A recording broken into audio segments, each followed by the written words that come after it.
yun, ito na naman tayo. So guys, ito, mag-review tayo ng hub. Itong hub na to ay galing sa Sagmit. So bago tayo mag-start mag-review ng hub, mag-subscribe muna kayo sa aming YouTube channel sa Chainmove TV and follow nyo rin kami sa Chainmove Bicycle Center sa Facebook. Okay guys, ito yung hub. Makita ko na, ito na. Ito yung Sagmit Evo 3.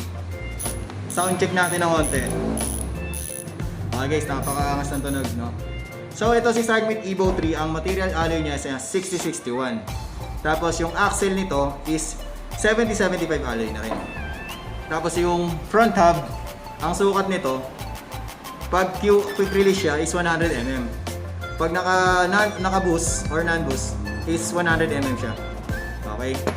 Tapos ito yung rear hub niya is 135 pag quick release. Tapos 142mm siya pag naka-boost. Okay. Tapos 32 hole spoke na rin din to. Ayan, nakaka-move on. Okay, cassette body alloy niya is 7075. Ito yun, cassette alloy body. Ito yun. Yun nasa pre-hub. Yan. And then, sa bearing niya, yung serial number ng bearing is sa front hub is 17,287. Ano pala? Ulitin ko 17,287 yung front hub bearing niya. Ayun yung serial number ng bearing. 2 pieces na yung nakakabit dito. Okay. Tapos sa rear niya, bali 4 tong bearing na nandito. So meron siyang 600 902 na bearing. 2 pieces yon. Nandito nakakabit yun dito sa sa hub. Tapos sa pre-hub niya, meron siyang 2 bearing din. So magkaiba yung pre-hub na bearing na yung bearing na nakabit dito. So sa pre-hub, meron siyang 1 pieces na 6,902. Tapos may isa pa siyang 15,267. Magkaiba po yun yung niya, yung bearing dito. Okay. Yan. Ay, rinig niyo po.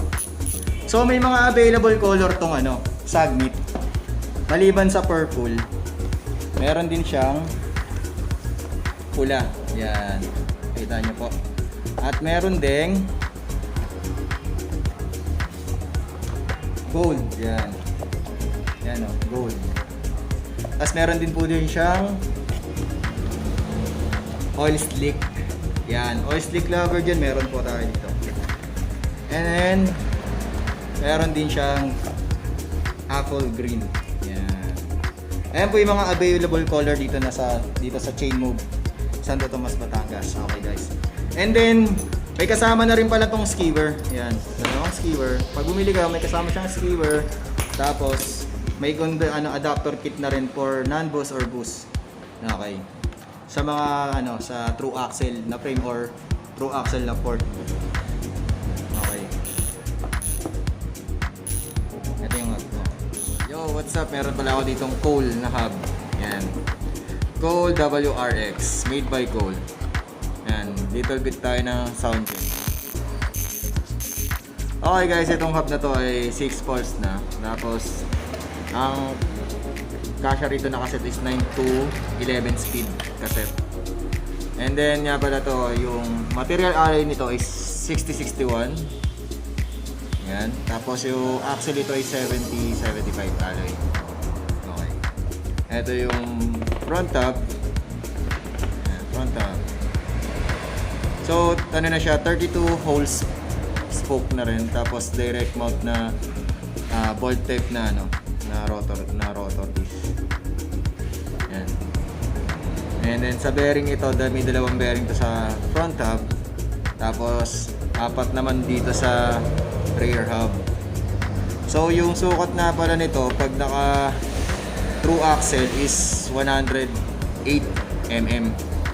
Pag hindi naman siya, kung quick release naman is 100mm. Tapos sa likod is 135 pag siya, quick release. So 142 pag naka true axle. Okay. So may kasama na din siyang may kasama na rin siyang skewer saka adapter kit. Adapter kit niya. Yun yung specs ng coil. Yan. Tapos guys, meron din ako dito ragusa.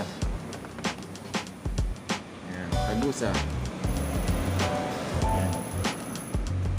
Itong brand ng Ragusa. MX 800 na Ragusa. Guys, ano, ito yung ano niya. Uncheck. So, ano, kasya rito sa ano niya, sa ano niya dito, sa prehab ano niya, hanggang 12 speed. Ayan. This is holding nga yung ano niyan. Material alloy nito is 60-61 alloy. Tapos yung axle niyan is 70-75 alloy. Tapos 100mm siya. 100mm sa rear, sa front hub 100mm, sa rear hub is 135. Ayan. 32 spoke na rin din to. 32 spoke holes na rin din siya. Tapos direct mount yung ano niya. Bolt type siya na ano sa rotor disc. Ayan. Tapos ano rin to, pwede rin to sa ano sa true axle kasi meron din siya mga adapter kit yan. Okay, pag naka true axle siya, sa front hub is 100mm. Tapos sa rear is 142mm pag naka true axle. Okay. Tapos yung bearing nito dito dalawa sa front hub, tapos apat dito. Okay guys, yun lang yung ano masishare ko sa dalawang hub na to na Cole na WRX saka tong Ragusa XM800. Okay guys.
So, kung may mga katanungan kayo dito sa hub na to, pwede kayong bumisita dun sa shop.